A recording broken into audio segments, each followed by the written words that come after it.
ఈరోజు చాలా మంది అడుగుతా ఉంటారు వై అమరావతి అలోనని. విభజన జరిగింది. విభజన జరిగినాక అప్పట్లో 13 జిల్లాలు. 13 జిల్లాలను మీరు చూస్తే స్ట్రైట్ గా ఏ పక్క గిర్ర గీసిన, ఈ పక్క మడకసిర లాస్ట్, ఈ పక్క ఇచ్చాపురం, ఇంకొక స్ట్రైట్ గా కొద్దిగా ఇట్లొస్తే కుప్పం.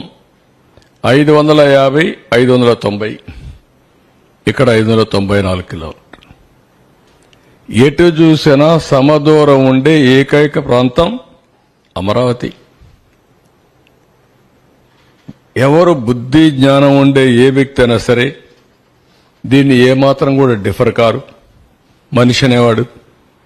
అదే మరిగా ఆ పక్క 12 పార్లమెంట్లు, ఈ పక్క 12 పార్లమెంట్లు, 13వ పార్లమెంట్ ఇక్కడ వస్తుంది. దీనికంటే సైంటిఫిక్ బేసిస్ మీకు ఏం కావాలి అమరావతి నిర్ణయించడానికి? దీనికి కులాలు కావాలన్నా, మతాలు కావాలన్నా, ప్రాంతాలు కావాలన్నా, లేదంటే రెచ్చగొట్టాలన్నా? అంటే ఎవరైనా సరే రాష్ట్రం యొక్క భవిష్యత్తును ఆకాంక్షించే ఎలాంటి వ్యక్తి అయినా సరే, అతను కరుడుగట్టిన ఉగ్రవాది అయినా సరే దీనికి ఒప్పుకొని తీరాలి. ఈ నియమనాలతో నాకు అర్థం కావడం లేదు.